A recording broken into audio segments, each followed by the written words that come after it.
Assalamualaikum warahmatullahi wabarakatuh. Perkenalkan, nama saya Rizky Auliah Aksa dari kelas PTIKC. Saya akan mempresentasikan mata kuliah pengantar ilmu komputer topik 1, yaitu pengenalan teknologi informasi.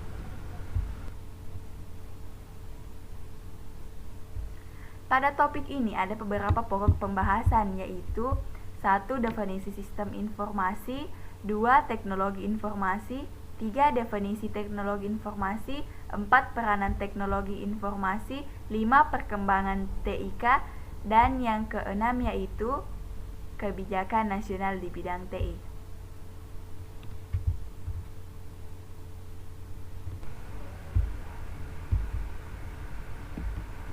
Istilah teknologi seringkali rancu dengan istilah sistem informasi itu sendiri, kadang menjadi bahan perdebatan. Ada yang menggunakan istilah teknologi informasi untuk menjabarkan sekumpulan sistem informasi, pemakai, dan manajemen.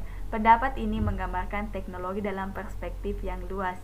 Contoh teknologi informasi yaitu mikrokomputer, komputer mainframe, pembaca barcode, perangkat lunak pemroses transaksi, perangkat lunak lembar kerja atau spreadsheet, dan peralatan komunikasi dan jaringan. Yang pertama adalah definisi sistem informasi. Menurut Alter, sistem informasi adalah kombinasi antara prosedur kerja, informasi, orang, dan teknologi yang diorganisasikan untuk mencapai tujuan dalam sebuah organisasi. Yang kedua adalah menurut Bodnar dan Hepworth. Sistem informasi adalah kumpulan perangkat keras dan perangkat lunak yang dirancang untuk mentransformasikan data ke dalam bentuk informasi yang berguna. Yang ketiga adalah menurut Gelinas, Oram, dan Wiggins. Sistem informasi adalah suatu sistem buatan manusia yang secara umum terdiri atas sekumpulan komponen berbasis komputer dan manual yang dibuat untuk menghimpun, menyimpan, dan mengelola data serta menyediakan informasi keluaran kepada pemakai. Selanjutnya adalah yang keempat menurut Hall. Sistem informasi adalah sebuah rangkaian prosedur formal di mana data dikelompokkan, diproses menjadi informasi dan didistribusikan kepada pemakai. 5. Menurut Turban, McLean, dan Wetherbee, sistem informasi mengumpulkan, memproses, menyimpan, menganalisis, dan menyebarkan informasi untuk tujuan yang spesifik. Yang keenam adalah menurut Wilkinson. Sistem informasi adalah kerangka kerja yang mengkoordinasikan sumber daya manusia komputer untuk mengubah masukan atau input menjadi keluaran atau informasi guna mencapai sasaran-sasaran perusahaan. Yang kedua adalah teknologi informasi. Istilah teknologi informasi atau information technology atau IT mulai populer di akhir dekade 70-an.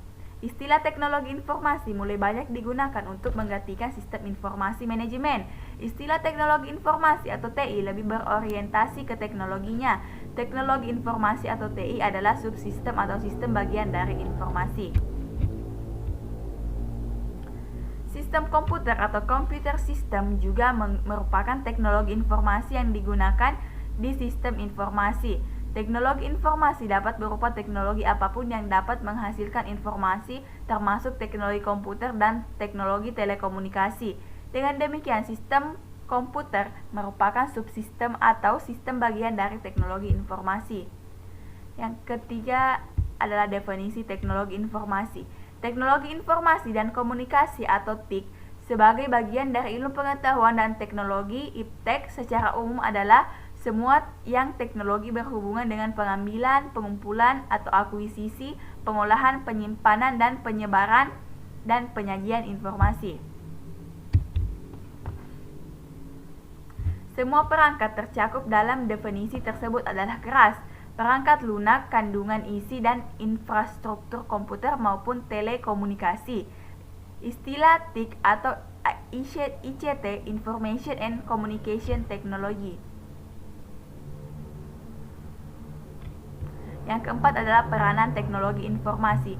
Peranan teknologi informasi pada aktivitas manusia pada saat ini memang begitu besar. Teknologi informasi telah menjadi fasilitator utama dalam berbagai kegiatan.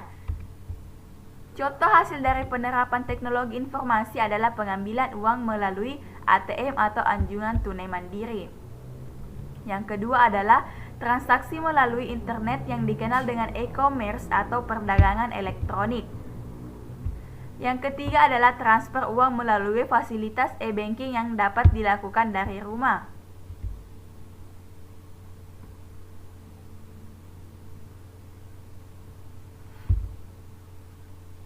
Peranan teknologi informasi secara garis besar dapat dikatakan bahwa teknologi informasi menggantikan peran manusia. Dalam hal ini, teknologi informasi melakukan otomasi terhadap suatu tugas atau proses. Teknologi memperkuat peran manusia yakni dengan menyajikan informasi terhadap suatu tugas atau proses. Dan teknologi informasi berperan dalam restrukturisasi terhadap peran manusia. Dalam hal ini, teknologi berperan dalam melakukan perubahan-perubahan terhadap sekumpulan tugas atau proses.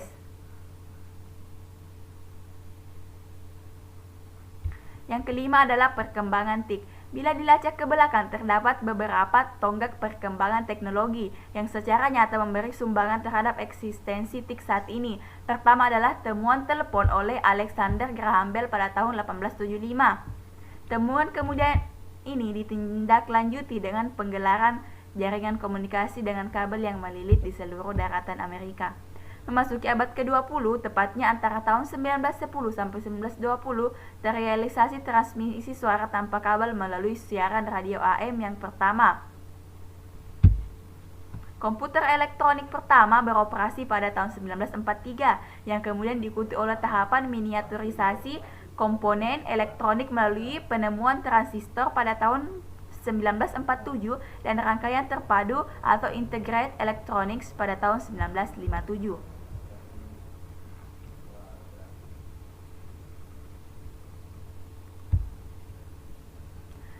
Perkembangan teknologi elektronika yang merupakan soko guru TIK saat ini mendapatkan momen emasnya pada era Perang Dingin. Persaingan iptek antara blok Barat atau Amerika Serikat dan blok Timur atau ex-Uni Soviet justru memacu kepada perkembangan teknologi elektronika lewat upaya miniaturisasi rangkaian elektronik untuk mengendali pesawat ruang angkasa maupun mesin-mesin perang.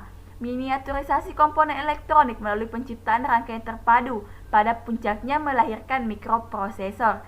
Mikroprosesor inilah yang menjadi otak perangkat keras komputer dan terus berevolusi sampai saat ini. Indonesia pernah menggunakan istilah telematika atau telematics untuk maksud yang kurang lebih sama dengan TIK yang kita kenal saat ini. Encarta Dictionary mendeskripsikan telematics sebagai telecommunication plus informatics atau telekomunikasi plus informatika. Meskipun sebelumnya kata itu bermakna change of data transmission.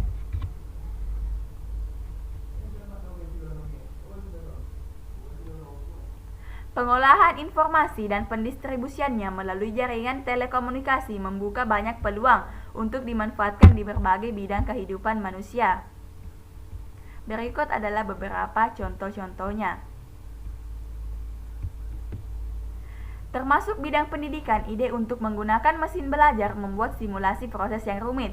Animasi proses-proses yang sulit dideskripsikan sangat menarik minat praktisi dan pembelajaran.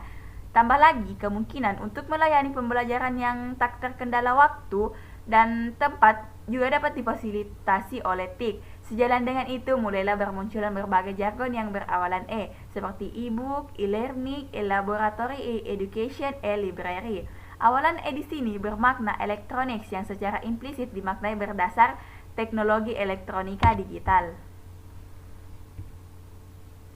Yang keenam adalah kebijakan nasional di bidang TIK. Kementerian Negara, Riset dan Teknologi memberikan arahan sektor yang diprioritaskan untuk dikembangkan melalui kegiatan riset. Yang pertama adalah infrastruktur informasi. Infrastruktur informasi terdiri atas beberapa aspek yang seluruhnya harus dibangun secara paralel dan saling menunjang, yaitu aspek jaringan fisik, kemanfaatan, dan pengembangan perangkat keras. Yang kedua adalah perangkat lunak. Pengembangan perangkat lunak diarahkan pada realisasi sistem aplikasi yang mampu menunjang proses transaksi ekonomi yang cepat dan aman, serta pengambilan keputusan yang benar dan cepat. Tiga adalah kandungan informasi atau information content.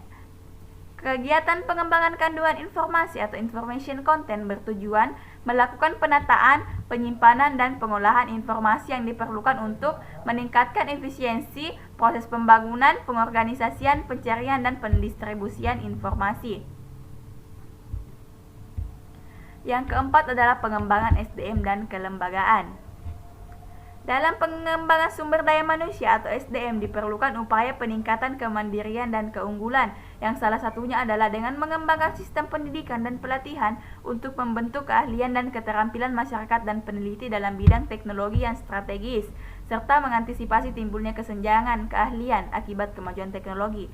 Yang kelima adalah pengembangan regulasi dan standarisasi menurut Kementerian Negara Riset dan Teknologi tahun 2006. Program kajian regulasi meliputi penyusunan undang-undang dan penyempurnaan berbagai kebijakan terkait bidang teknologi informasi, komunikasi, dan broadcasting. Salah satunya adalah penyempurnaan Cetak Biru Telekomunikasi dan Undang-Undang Telekomunikasi Nomor 36 Tahun 1999 yang sudah mulai ketinggalan dengan perkembangan teknologi dan tuntutan masyarakat. Penyelesaian rancangan undang-undang tentang informasi dan transaksi elektronik dan berfungsi dan berbagai undang-undang lain yang dapat mendorong pertumbuhan aplikasi IT sangatlah diharapkan realisasinya pada tahun 2005 sampai tahun 2025. Itulah yang sempat saya sampaikan. Jika ada kesalahan mohon dimaafkan. Sekian dan terima kasih. Wassalamualaikum warahmatullahi wabarakatuh.